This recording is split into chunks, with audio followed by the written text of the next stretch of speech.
thinking back to a couple of years ago when I was sitting across the table from this gentleman, Mohammed Hayil Saeed. And Mohammed had called me because he said, we really need help developing our client experience program and the strategy behind it. And so I was sitting across the table from Mohammed, and I said, well, give me a little rundown of what you have going. And he said, we're a startup in the educational vertical. And he said, we have amazing potential, and I know if we can just create an experience that differentiates us, like actually differentiates us, not one that we can just say we have a very differentiated customer experience, he said, I know that we can really make a dent in the industry. And I said, okay, well, Mohammed, give me just like a snapshot of what you do. Because he had told me one of the problems that they had was getting traction with the story that they told. And he said, Carla, what we have developed is a software platform that serves the educational industry. It's a pedagogical agent that truly transforms metacognition. And I said, Mohammed, I can't believe you're having any trouble getting somebody to pay attention to that story. And he said, well, that's the whole thing, is that we know how to talk about the technology, but what we need is to create an experience. And I asked Mohammed, okay, if you think of all of the brands out there, do you have a brand that you hold up that you really want to emulate? And he said, oh, absolutely. And I'm thinking this is going to be a piece of cake, because normally when I ask people this question, and you can try this in your own firm, who do you want to emulate? They're like, let me think about it. And they kind of hem and haw, and there's always disagreement if you're working with an executive team. There's not clarity around the experience that you want to create. So I'm thinking, Mohammed knows it, so this is going to be amazing. And he said, the brand I love is Disney. Because the thing about Disney is that it doesn't matter where you enter the brand. You can go see a movie, you can go to a theme park, you can do anything, and the experience is always the same. It's consistent, it's amazing, and it's one that people will talk about for years. He said, I want to create that level of experience for Mentorina. And I said, all right, well, let's roll up our sleeves and let's get to work. So we put together a client experience strategy that had Disney as our inspiration and our North Star. And we put it all together, and he told me up front, we have to take this to the executive team and get approval. So we walk into the conference room that day, and man, you know what it's like when you go into an interview and you know you're gonna nail it?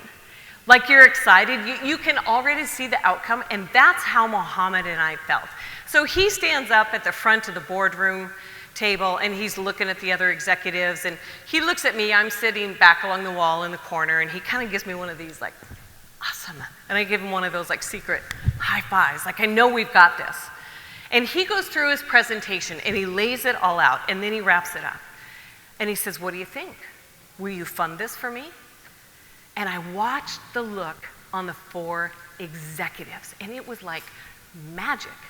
And around the table he goes, yep, yep, yep. And I'm thinking, this is a slam dunk. But I didn't take into consideration the 4th person. And maybe some of you have come across him. The CF, uh-oh. And everything that we had laid out hit the CF, uh-oh, completely different. And in fact, when Mohammed asked for his feedback, he looked at Mohammed, and he took his glasses off, and he put them on the table. And he pushed himself back, and he crossed his arms. He said, we're not doing this. We are a serious company with a serious product. We have PhD engineers in here. We sell to incredibly smart customers. We're not doing anything with Disney parks and goofy dogs and theme rides. What I want you to do, Mohammed, is I want you to go back to your desk, and I want you to put ads in trade show publications, and I want you to do some direct mail, and I even want you to do some cold calling. That's what I want you to do. And all of that excitement and joy and anticipation was just crushing. And what the truth is that it would not have mattered what brand that Mohammed and I used for that North Star to inspire us. That CF uh-oh was going to respond the same. Because the truth is, he couldn't see the vision of what we were trying to create because he was stuck in the status quo. All he could think about is, this is what we've always done, and it worked good enough. I mean, it's fine, we're still here, we're a startup, we're past 5 years. He couldn't see beyond what was right in front of him. And what I didn't realize in that moment, but I did a few weeks later, is that the CFO suffered from a nefarious disorder. It's called BDD. And BDD is exactly the thing that was triggered, and it's exactly the thing that made him put his glasses down, made him push himself back, made him cross his arms. BDD is why he absolutely could not see the vision of what we were trying to create. BDD, brand detachment disorder. The tendency that we have to dismiss the relevancy and the application of a new idea because we think that what we do is completely different or unique. You can do a search on it. It's a real thing, BDD. And what I realized is that it's the BDD that keeps us from seeing bigger possibilities. And I know I suffer from it. I remember sitting in a customer experience event in Las Vegas and listening to the head of CX for Zappos talk about their program. And at the time, my biggest client was a boron mining company. And I'm thinking, what's a shoe company got to do with what my client does? But the truth is that we all suffer from it. And what we have to do is to be able to address our own BDD. So that is what we're going to start with, is we're going to address our own brand detachment disorder. So I would like everybody to stand up.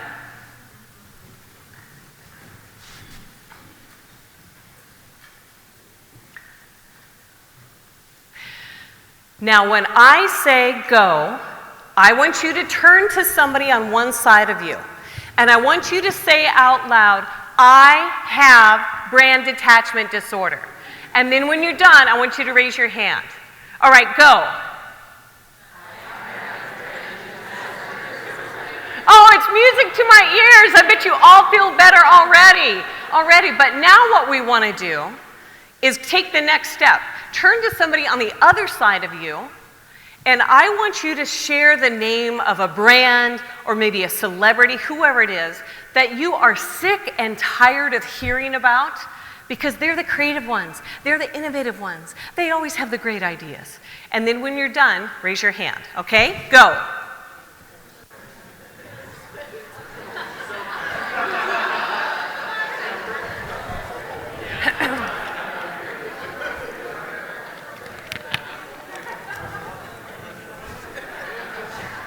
Good, all right, you can have a seat.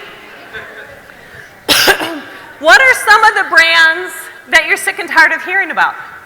Shout it out real loud so everybody can hear. Tesla. Taylor Swift. Apple.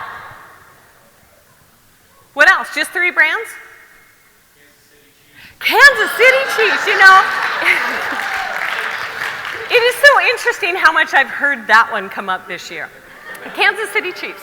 And so when we think about companies like this and we think, you know, if that's what it takes to be innovative, I'm never going to do that. And so what we do is we actually overcorrect and we move into what we think is the smart move, but it's actually strategic caution. And we say, well, we could never be like a Swiftie and we could never be like Apple or Kansas City Chiefs. But what can we do that we know we can get approval from? Strategic caution. But the thing about the strategic caution is that it keeps us stuck in the status quo. The status quo. And you know what the status quo sounds like? It's things like, we don't have that kind of budget. We're not a rock star. We're not a professional athlete. We could never do things like that.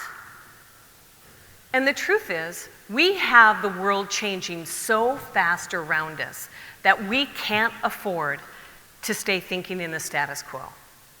Because when we look at what's going on, I remember when I started in the AEC industry as a marketing manager, I essentially had 5 things to do when I came to work every day. Proposals, prep for interviews, the trade show booth, award entries, and the website. Like, it was so simple. But there is nothing about what we do now that's simple. I mean, if you look back at the last 5 years, we've had a global pandemic, we've had Gen Z enter the workforce, and they care much more about purpose than they do about profit. We had a ship turn sideways in the Suez Canal, and we know what that did to the supply chain. We have all sorts of things that we can no longer predict as predictable. And so what do? We stay stuck in the status quo. And we do the same thing that we've always done because it's safe and it's predictable. But here's what happens when you're in the status quo. You say, Carla, we just can't do that. We can't stick our neck out like that. Because what if we stick our neck out and it doesn't work? What if we stick our neck out and our client won't buy it? What if we stick our neck out and our client buys it, but they can't fund it? What if we stick our neck out and we embarrass ourselves? What if it just doesn't work? But this is all status quo thinking. And I can see the bubbles above your head. You're going, Carla, you're kind of a downer. Like, I thought this was going to be an inspirational thing here after lunch to get us going. But here's the thing. You may think I'm being a downer, but how many times do you look around and say, you know what, we're not doing so bad. Like, I look at myself compared to the other firms in our industry, and we're fine. I mean, I'm here at this CX event, so obviously customer experience matters, at least to me, maybe not as much to everybody else in the rest of your firm as it does to you, but we're fine. Like, we're fine. We're fine. Like, I mean, we're not going to go out of business and the lights are going to stay on and, things. So, like, we're fine, which is ahead of a lot of other firms. We're fine. I mean, we're not like we were pre-pandemic. I mean, then we were fine. But now, like, we're fine. We're fine. But if you think about what the word fine means to describe an experience, is that really what we're going for? If you were to, going back to the Disney example, if you were to spend 6 months putting together the vacation of your family's dreams to go to Disney World, and you upgrade the room and you're in the safari room, and the towels are folded like Mickey, and the doorknobs are Mickey, and the soap is Mickey, and everything is Mickey, Mickey, Mickey. And then you upgrade the rides and you upgrade the meal plan and you have those special meet and greets with the characters. Like, you go all out and you're watching your kids and they are just like losing their ever-loving mind. They can't imagine this kind of indulgence. And you're thinking, I am parent of the year. And then you get back home and one of your kids' friends comes over to the house and you hear your kid's friend say, hey, how was your vacation? How was Disney World? And you're like, bring it on, son. Tell them how it was. And your kid says, it's fine. What? Fine? After all I invested like the tuition equivalent of a small liberal arts college on that vacation, and you're saying that it's fine? Or you get together with one of your besties, and they say, hey, how's married life? You're like, it's fine. Like, is that really how you want to describe things? No, we would never settle for this in our everyday life. And yet we go to work every day and we're like, it's fine. Like, how's it going? Oh, it's fine. We're making progress. It's fine. We're good. But sticking to the status quo will cost you a lot of money. No, that's actually not true. Sticking with the status quo will cost you everything. Because you remember Mentorina and the CFO who said, this is what's working, so this is what we're going to keep doing? Where do you think Mentorina is now, today, since they stuck with the status quo? Any guesses? Out of business. They lasted about 2 more years, plugging along, doing the same thing. But the interesting thing was, they had gotten international press coverage about the technology. But they couldn't move beyond what they had always done. We overestimate the risk of trying something new, but we underestimate the danger of staying the same. And that's what really gets to us. Now, when we think about what is it that we actually want at the end of the day, we want happy customers who come back to us over and over again, who refer us to anybody who will listen, who are also profitable. Like, is that so much to ask? No, I think that's reasonable. And so what do we do when we need new ideas to get there? We get into a conference room or on a Zoom call and we say we're going to have a strategy session or a whiteboard session or a brainstorm. Now bring all of your ideas, because remember, there's no such thing as a bad idea. And you know what happens. There are so many really awful ideas in these meetings. And you're thinking, I spent a whole freaking day in that meeting and all we did was listen to the person who talks the most, or we walked away knowing we were just going to do what the highest ranking person in the room wanted to anyway. So why did we even have to go through the motions? That's why I was so fascinated when I came across this story of Trewin Restorick. Trewin is the founder of a nonprofit organization called Hubbub. And Hubbub's whole mission is to make people an environmentalist, whether they realize it or not. Now, I always find this kind of a fascinating mission because I'm from Colorado. We're fairly environmentally, sustainability focused. And I know when I walk to the grocery store or ride my bike instead of driving, I realize I'm being environmentally sensitive. Like, it's a conscious action. So this whole thing about how do we make people do this aware, whether they realize it or not, fascinated me. So I'm reading about this article, and Trewin is telling the story of how he launched his little nonprofit with this big dream and goal of hoping to make a difference in the environment. And he got a call from the City of London. And the city manager said, you know what? We have a huge problem, and we have tried everything. And I hear some good things about you, that you really care about the environment. So I want to know if you can come help us. So Trewin went and met with the City of London. And cigarette butts seem like such a small thing, right? Little, you flick it and it's gone. But what was happening is that these cigarette butts were in the gutters everywhere. They were outside the front of really nice hotels. They were littering, and that smell of dirty cigarette butts was having an effect on how tourists perceive the city. But most of all, it is a problem that costs them £1 million every single year to clean up. £1 million, about $750,000. £1 million that could be better spent on things like early childhood education or reskilling job programs, or maybe more importantly, revitalizing the infrastructure of the city. But no, they had to repeatedly go back year after year after year and try and fix this problem. Now, Trewin could have gone the traditional route. He said, we could have put up billboards and done ad campaigns, but those were obvious things, and to a certain degree, the City of London had already tried some things like that.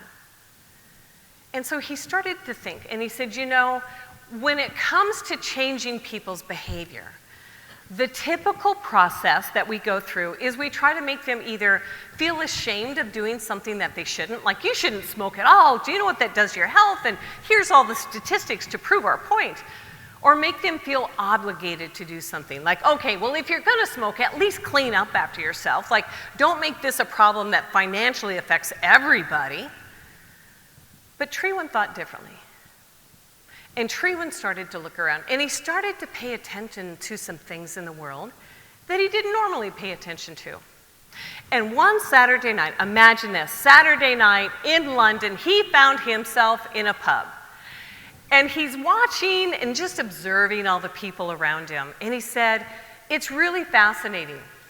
Because if you think of the whole experience of a pub, especially on a Saturday night during European football season, it is just filled with rabid fans. And as he watched this group of guys finish up their pints, and he kind of followed them out the door and down the street a little bit, he heard their debate. And, as sports fans do, everybody has their favorite team, and they were going back and forth and talking smack and all this stuff. But what he really heard is that people had favorite players, not just favorite teams. And he went, that right there, that is the answer to the £1 million problem with cigarettes that we face every single year. That right there. Because the two players that the guys were talking about were Cristiano Ronaldo and Lionel Messi. Ronaldo and Messi, Messi and Ronaldo. just incredibly competitive players with each other, and two of the best players ever to play the sport. And he's like, Ronaldo and Messi, Messi and Ronaldo, that's the answer, that's the answer. And it was right there in that moment of going out and just living his life and paying attention that he came up with the perfect answer to a million-pound problem. So what did he do? The answer lies in a little yellow box. Because what he did was he tapped into that innate competitive nature that we have. When we like something, we love something. When we love something, man, we are going to defend it to the end.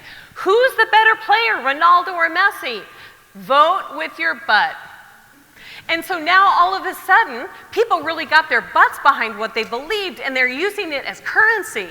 And now, instead of flicking their cigarettes in front of the hotel or in the gutter, people held on to their cigarette butts, and maybe they, grab a couple more on their way to a box because they want to prove, they want to vote with their butts who their favorite player is.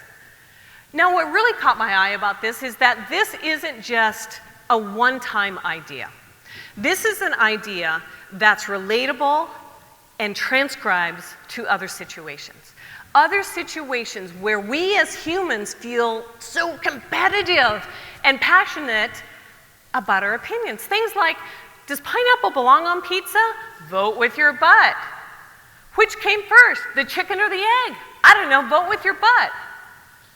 And the one question that is more important in a household, it's not what religion do we raise our children. It's not which one of our colleges do they go to. It's not what values do we teach them. It's which way does the paper come off the roll of toilet paper. Vote with your butt. You can tell this is an early box out there. Now for Trewen, he said it wasn't about making people feel obligated or shameful or anything like that. All we wanted to do was to create something fun and different and unique. And lo and behold, if he didn't make people environmentalists, whether he realized it or not. And that's all because he didn't go to a conference room. He didn't just do a brainstorm session or a strategy session or put some things up on a whiteboard. But the success of this program, in 6 months, they decreased cigarette butt litter by 73%. 73%. Now, you could say that's just a fluke. Like maybe it's just the Brits who like to vote with their butt. But they have since replicated this same Vote With Your Butt program in 34 other countries with the exact same level of results.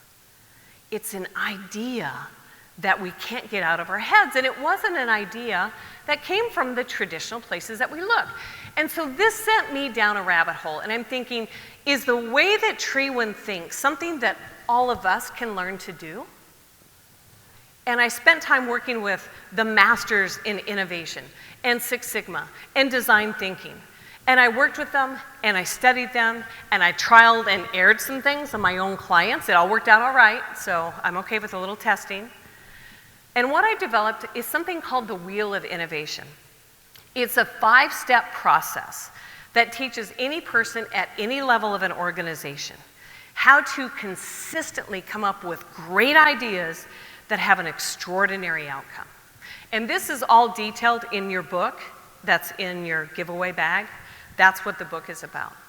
The Wheel of Innovation. Now, the thing that really surprised me was the 5th step that we'll get to. Because I think there's a lot that as we go through this, you'll say, oh, I didn't really realize that's what I do when I come up with great ideas. But it's the 5th step that we never give credit to. So the Wheel of Innovation. Now, if you would like, you can scan this QR code or go to my website, carlajohnson.co/CXps, and you can download a workbook, a PDF of a workbook, which takes what's in the book but makes it usable and fill it in and share it with your team, share it with anybody you want. And I'll put the code up again when we get to the end.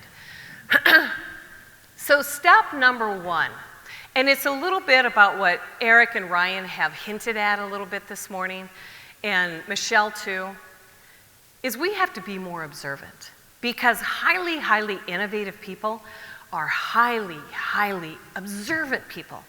And they see all sorts of things that the rest of us miss. Now, I came across this article about how Dr. Ali Khan from the CDC was a speaker at Comic-Con. And for me, I'm thinking, those are two incredibly dissonant concepts. The CDC and infectious diseases and health, and Comic-Con. If you aren't familiar with Comic-Con, it's a whole, like thousands of people, 10,000, some of them are over 100,000 people show up. And it's like you have just walked into a real life living comic book. And I think the interesting thing is some people live that life like after they leave Comic-Con, like they are dead serious about the whole culture around comics. And this guy from the CDC is speaking at the event. And so I read through the article and I tried to find his phone number and I couldn't find his number, but I found the number of this guy who works for Dr. Khan. His name is Dave Daigle. And Google's an amazing thing, isn't it? I found his phone number. I called Dave. Dave answers the phone. I said, Dave, what the heck is your boss doing at Comic-Con? And he said, you know, Carla, it is the funniest story. He said, I was meeting with my team on a Monday morning. His team, it's him and two people. So his big team on a Monday morning. And they said, you know, they always start off talking about, what are you seeing going on in the world? How was your weekend? You know, adding a little bit of that personal touch like we were talking about this morning. And one of his team members said, hey, did you watch The Walking Dead? Because at the end of the last episode, the zombies chase all the people into a CDC headquarters in Atlanta and they get locked in there and that's the end of the season. Now we have to wait to see how it turns out. And Dave's going, that's amazing. That is amazing. And that episode of The Walking Dead kicked off this whole like zombie apocalypse craze. And I remember like in Denver, there were these like 5K runs where you dressed up like a zombie and you did this for 3.2 miles. And we had zombie parties, zombie themed drinks, like everything was zombie, zombie, zombie. And for Dave, he said, oh, like that is exactly what we need around here, because they were in the midst of planning for disaster season. Hurricanes, tornadoes, fires. And this year, it was June, it had already been an incredibly destructive year. There had been a record number of tornadoes that tore through the state of Oklahoma. And Dave's whole job was to get people to pay attention and be prepared. And so every single year, early in the season, they would send out all of this communication. Here's how you prepare a disaster recovery kit so that, heaven forbid, you are affected by a disaster. You have clean water, you have some non-perishable food, you have blankets, you have batteries, you have flashlights, like you have all of these things. Nobody wanted to pay attention. And maybe some of you can relate to that, like with your CX initiatives. You talk to people, you try to get them excited, you try to get them prepared for what's coming down the road, and they're like, nah, we're fine. It's okay, we're good. Nobody would pay attention. But in that meeting, when they talked about the zombie apocalypse, that's when Dave connected the dots. Because he said, what we need to do is wrap this life-saving information that nobody gives a squat about in a new package. And so he went to his boss, Ali, and he said, I got an idea, and just hear me out. And he shared his idea with Dr. Khan, and Dr. Khan said, go for it. I'm behind you 100%. So instead of sending out the traditional checklists, memos, things that nobody paid attention to, they did a blog post on how to prepare for a zombie apocalypse. And wouldn't you know that the things that you need to do to prepare for a zombie apocalypse are exactly the same things you need to do to prepare for hurricane season, tornado season, and wildfires. And now, all of a sudden, woo, things got interesting. And Dave said, you know, we published that blog on a Tuesday, and we kind of like ducked our head and crossed our fingers. And he said, nobody got fired. So Thursday that week, they promoted it on social media. And within an hour, the servers went down because they had over 60,000 hits, because people wanted to know how to survive a zombie apocalypse. So they knew they had hit gold. And they didn't just stop with one simple blog post. They took it and they ran with it. And they created graphic novels all in the theme of a zombie apocalypse. apocalypse about how you survive a natural disaster. And they put people into the story of a zombie. And now kids are going home and they're going, Mom, Dad, do we have a disaster recovery kit put together? Because the zombies might be coming. And the parents are going, well, I doubt the zombies are coming. But yeah, okay, we'll put this together. So now they were able to get to the people they needed to make decisions in new and unusual ways. And if your kid comes home from school and asks you to help them prepare for a disaster, are you going to tell them no? Of course you're not. You're going to get in on it, and you're going to be part of the theme, part of the fun, and you're going to be part of the whole role play. And that's exactly what made it work. And that attention is what got Comic-Con's attention. And that's how they ended up reaching out to Dr. Khan and asking him to come to Comic-Con to talk about the outcome of it. Now, I said to Dave, this is incredible. But one of the first questions I always hear, or first resistances I always hear is, we don't have any budget. So I gotta ask, how much did this cost? Any guesses? Nothing extra. $87. $87. They paid for that first piece of stock photography of the zombie peeking through the blinds. That was it. Everything else was done in-house. Everything else. And he said this $87 campaign got them into the PR Hall of Fame. And Dave said, like, we're along the wall of award winners, just like we had award winners coming up, waiting to have their picture taken with their big award, and PR Hall of Fame, and here's Apple, and here's Coke, and here's the CDC, and here's Nike, and here's Adidas, you know, all the cool brands. He said for $87, we were pinching ourselves. But the thing we don't remember is that we hear all the time, oh, creativity, innovation, it's all about connecting the dots. What nobody talks about is that if you're going to connect those dots, you have to collect those dots. And those simple conversations that Dave had with his team as they started out these meetings every week were how they collected dots. Because no one person has enough of a life experience that they can draw from everything and come up with the perfect idea every time. And so that's why when we get together and we follow this process, the wheel of innovation, it becomes so rich because we come together and everybody in here has their own portfolio of dots based on where you grew up, your family culture, where you've traveled, where you went to school, where you work. All of these things are incredible ways that you collect dots. And this is the first step, is that we have to make sure that we are investing in collecting our dots. And that comes from paying attention. And Dave, he's a funny guy. And he said, you know what? Public health isn't particularly interesting, but it turns out that zombies are. And he hit the nail on the head. But what he understood is that in order to do something different, they had to start observing what was going on in the world around them and paying attention, because highly observant people are highly innovative people. So that's step number one in the wheel of innovation. And when we get to the fifth step, we'll see how this all adds up and why it makes a difference. Now, when I think of people who are naturally curious, I think of kids. Like sometimes kids can be embarrassingly observant. I remember being at the pediatric ENT with my kids, and I bent over like this, to tie my shoe while I was sitting on the chair. My 2-year-old, she leans over and she goes, "Mom, I can see your underwear." I'm like, oh, you saw it, but you didn't have to announce it. You know, kids notice everything, and they notice all these things. And then when they decide they want to be something, you know, they want to be Batman, they want to be Wonder Woman, they want to be Taylor Swift, they want to be an astronaut, they want to be a doctor, they pay attention to the nth degree of detail because they pay attention, they observe it, and then they become it.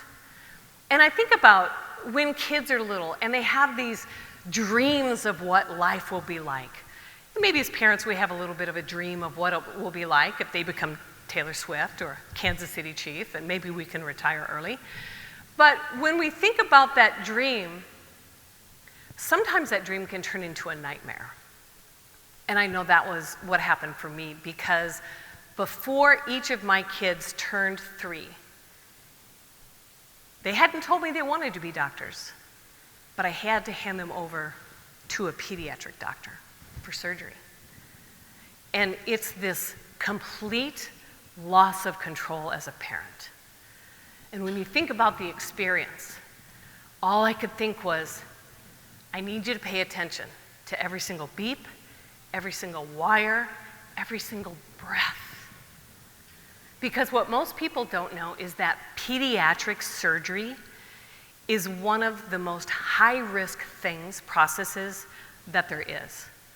And you put on top of that pediatric heart surgery, it takes it to a whole new level. And that is an incredible weight on a surgery team. And this is what Dr. Martin Elliott faced every single day. He's a pediatric heart surgeon at the Great Ormond Street Hospital. And this weight was on his shoulder about this process of pediatric surgery. Because in the process between the time when surgery was done and they moved the patient down the hall to the ICU, they had a 30% error rate. 30%. 1 out of every 3 decisions was wrong. And when you make a decision that's wrong, and your client is an infant or a toddler, it's life and death. Now, he had tried all sorts of things. He had tried Lean, he had tried Six Sigma. None of these things worked. And it's one thing to put the life of your patient in jeopardy like that and trying to figure out the problem, but the other thing is that they're a research hospital. And with that kind of error rate, they were in jeopardy of attracting the brightest in the field, people who wanted to come there and do research. Because if they could keep the top researchers coming there, then they could attract more funding, and it's a complete cycle. But they couldn't move forward until they could deal with this problem with the error rate between surgery and ICU. And it was one Wednesday morning, he had already done 2 heart surgeries. It's 10 a.m. And he walks into the staff lounge and he sits down and he's like, ah. The weight of those decisions never left him. He was emotionally exhausted. He was physically exhausted. He knew this problem had to be solved. And at that moment, he happened to look up, and on the wall in front of him was a TV screen, and on that TV was a Formula One race. And at that moment, a Formula One car, Ferrari, pulled into the pit stop, and in 6.8 seconds, that team came out, changed the tires, filled it with gas, cleaned the windshield, filled the wiper fluid, and that car was out on the track. Now, Dr. Elliott watched that, and he said, you know what? What they do is just as life and death as what we do. That's what we need to learn. It's not about the tools, it's about the performance of the team under pressure. So what Dr. Elliott did is that he had seen the patterns of what was happening in his own surgery situation, and then in that moment, he observed things and found patterns in the Formula One pit stop. And that's the second step of the wheel of innovation, is to be able to take all of these things that we observe and to distill them into patterns so that they start to make sense. And it was that pattern that helped him connect the dots between surgery and Formula One. So he invited that Ferrari team in, not as consultants, but as choreographers. He said, what we need to do is to perfectly script everything that happens. And when they dug into the process and started to audit it, they found 2 incredibly distinct things between surgery and the pit stop. So in the OR, nobody questions a surgeon. It's extremely hierarchical. But in a pit stop, the team is all encouraged. If you see something, share it, call it out, because it could cause an accident and it could take somebody's life. Don't worry about you're new on the team, because if anything, you have fresher, brighter eyes. Oh, you would never do that in the OR. And the other thing is that on a Formula One team, there was one person in charge of the entire process. But in the OR, as soon as the surgeon was done and left the room, it was complete and total chaos. It was one of the noisiest and most mismatched processes in the entire hospital. But Dr. Elliott didn't stop right there. He went on and he invited a professional choreographer into their process because he said, movement is communication. And what we need to learn how to do in that 15-minute span is how to perfectly orchestrate our movements like we're a ballet and not behave like the mosh pit that we've been doing. These two things drop the error rate by 20%. 20%. Now, Dr. Elliott says, I don't know that we'll ever get to zero, but that is always our goal. And now seeing how fast we can make such dramatic progress, we have hope. We know how to identify the problems. We know how to have these conversations. We know how to think differently. And that's because he understood the second step of the wheel of innovation, and that's to take what you observe and to distill it into patterns. Now, sometimes we'll call these patterns trends. But if you ever hear about the trend of whatever it might be, take a step back and observe those little details that create that trend, because there's lots of gold nuggets there. So that's step 2, is to distill what you have observed into patterns. Now, step 3 is relating. Step 3 is the bridge between what might feel like theoretical with the observation and the distilling, and the reality of the ideas that we have to create and put into action. The interesting thing is, when we get to step 5, you're going to realize why step 3 is so incredibly important and the role that it has in triggering BDD in people. Now, when I think about relating, I was having dinner with a friend of mine and a client. Her name is Kathy Button-Bell, and she's the Chief Marketing Officer for Emerson in St. Louis, Missouri. So, industrial manufacturing company, 125 years old, left brain, engineering driven, all of the things that many of you have to deal with. And I was saying to Kathy, like, what is it about how ideas come into an organization, especially an organization that tends to say, prove it to me first and then I'll try something new. Prove it to me that it will work first. And she said, well, the reason it doesn't work in most situations is because people don't realize it's not about copying and pasting. Is that we have to build a bridge from what we think about and what inspires us to the reality of the work that we have to do every day.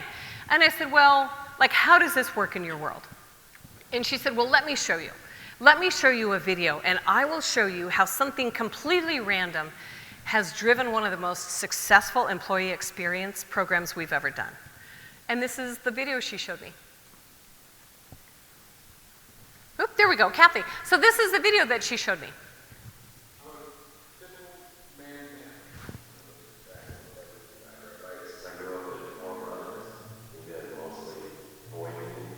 Sundays are always football, and now that gets interrupted with a little Barbie time. I'm here to see the doctor. She'll see you in a minute. Okay, I'll wait here. Love playing Barbie, but I only play with Ken. Ken only. Help, there's a fire in my building! Help! Amanda, what qualities do you need to be an astronaut? Well, you need good eyesight, 50-50 eyesight. Now I want you to put your hands like this and hum. Is the doctor ready yet? Not yet. I think she could be anything she wants to be, or all of them. What is 30 plus 1? Yes. 31? Yes. Okay, You would do anything to make her happy. I'm feeling a little sick. I have a sore throat and a cough. I might have a Let me fever. check your heart. Oh my, you are truly sick. Well, what should I do? Take a bunny.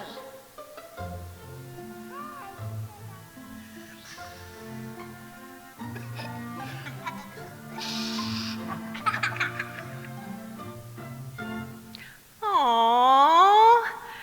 And I said to Kathy, like, I love that video, but a video of dads playing with Barbies with their daughter, industrial manufacturing, Like, what's the connection? How does it work together? And she said, well, they were getting ready to launch their new values program that they called One Emerson.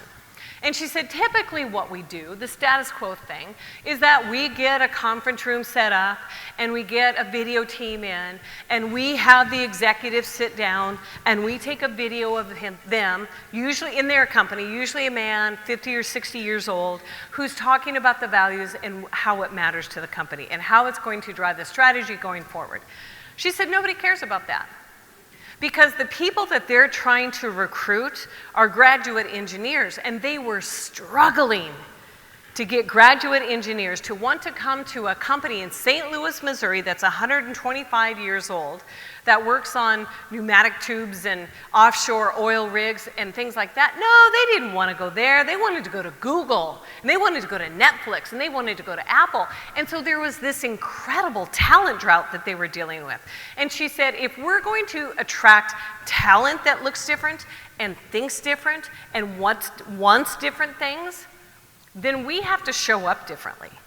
We have to become a different company. And they surveyed 13,999 employees around the world. And they came together and they found 6 core values that mattered to employees. And that's what came together as One Emerson. Now, the launch of the One Emerson program was so important because their values drove behavior. And the behaviors were measured on their employee evaluations regularly, every quarter. And so they had, for every value, they listed out and described, when you are performing this value, this is what it looks like. And then they did wonderful things like Ryan and Eric were talking about this morning about share the stories of what this actually looks like. And so Kathy said, if we're wanting to launch a program that looks completely different, we can't do the same thing that we've always done. And so in taking inspiration from the Barbie video, she said, let's have somebody else announce the values who we normally never ever hear from. They had the children of Emerson employees explain the values. Hi. Hi. Hi. Be nice. Respect others. Always be polite. Admit my mistakes and be honest. Be proactive. Begin with the end in mind. They said to always do the right thing. Integrity. No, that's the word of the month at our school. My definition would be like the state of being honest with others. It's when you do the right thing. Even when no one is watching. That's what it says on our pantry door. Emociones. If it's not safe, then people get hurt, and it'll give your company a bad reputation. And they also want you to feel like you're in a safe environment. You don't want anyone getting hurt, and you want the best possible product. Quality means doing a good job. You have to help people. You do. You really have to help. Empatía es importante. Accept others as who they are. I won't play the whole thing because it's about 4 minutes long. But she said using the Barbie video for inspiration wasn't about copying and pasting it. Like it wasn't about telling the executive team, here's your Barbie doll, and you're going to have a conversation with it about employee values. No, that's ridiculous. It would never go over. But it's about the essence of what made that Barbie video resonate with people and relating that essence into what they were doing with what they were creating with the values that would drive the entire employee experience. This program was off the charts. They have an 87% employee engagement rate, which is like world class. And Kathy said, you know, what worked with this is the juxtaposition between like the sweetness and the innocence of the children of Emerson employees and this very left brain, structured engineering culture. And it brought empathy and humanity to something that people would normally ignore. And what people also saw is that the values that mattered to Emerson, their employer, were also values they were passing down to their own children. And that is an emotional connection that an executive on screen in a conference room could never communicate. Kathy was so successful at this because she understood the third step of the wheel of innovation, and that's being able to take what you've observed and distilled into patterns and relate the essence of what it is into the work that you do. Now this takes us, we've already spent this much time talking about these first 3 steps, but now we get to the 4th step, which is generate, which is typically where all of us start, right? So we say, we need a new idea. Let's have a whiteboard session, let's have a strategy session, let's do a brainstorm session, let's go into a conference room and everybody bring all your ideas, because there's no such thing as a bad idea, and we know exactly what happens. There's a whole lot of awful ideas. We spend an entire day disconnected emotionally because we're thinking about our mail inbox and how many emails are coming in, and we know that we're just going to take the loudest person's idea or the person who's highest ranking. Why do we have to go through this over and over again? And then we pitch the idea, and our client or our team member or our boss, they say, no, I don't like that, try something new. And then we go back and we try to come up with a new idea, and it turns into this vicious cycle that's frustrating and emotionally draining. It makes us say, innovation's a drag, like we're fine where we are. But here's why this matters so much. We have to observe, we have to distill, and we have to relate, because we have to fuel this process. There's research that shows we don't get to truly great ideas until we've gone through the first 200 ideas. Now, I'm not going to imply that's your benchmark when you go into an ideation session, but here's why that number matters. When we're asked for a new idea, our brain goes to what's safe. What did we do before? What got approval before? What have we seen that somebody else has already done? And we go through this, and our brain stays in safe mode. And it isn't until we dump everything out of our brain that it starts to go, oh, I better wake up and pay attention. What dots do I have? What can I start to connect? Because when we go back to the reason we need to collect all those dots is because this is the step where we have to connect them all. We have to connect all those dots. And the more dots we have, the more rich and beautiful and potential ideas that we have, but we still have to go through all the crappy ideas first because we need to empty those out. And sometimes there's just a little sniglet over here that inspires an idea down here. So instead of stopping at your best, like, 4, 5, 7 ideas, go for as many as you can possibly get. This step is all about volume. Generating ideas, the way you get to better ideas is generating more ideas. Now, this is so important because hardly ever do we share our first idea and we get approval and it goes on from there. And the truth is, even when we do get approval for an idea and we're working on execution, we still have to have a lot more ideas to make that first idea see the finish line. We have to work on quantity first. How many ideas can you possibly come up with? It's an exercise. And the more that we go through this process, the better we get. Like, I know people, I can ask them the most random thing and they'll rattle off 20 amazing ideas like that, and it's because they think like this all the time. Now, this is so important because when we get to the 5th step, like when you think about where do ideas get judged? Shark Tank, right? It's the idea show. And I was watching an episode of Shark Tank last week, and Barbara Corcoran was listening to the contestant explain their idea, and she said, whoa.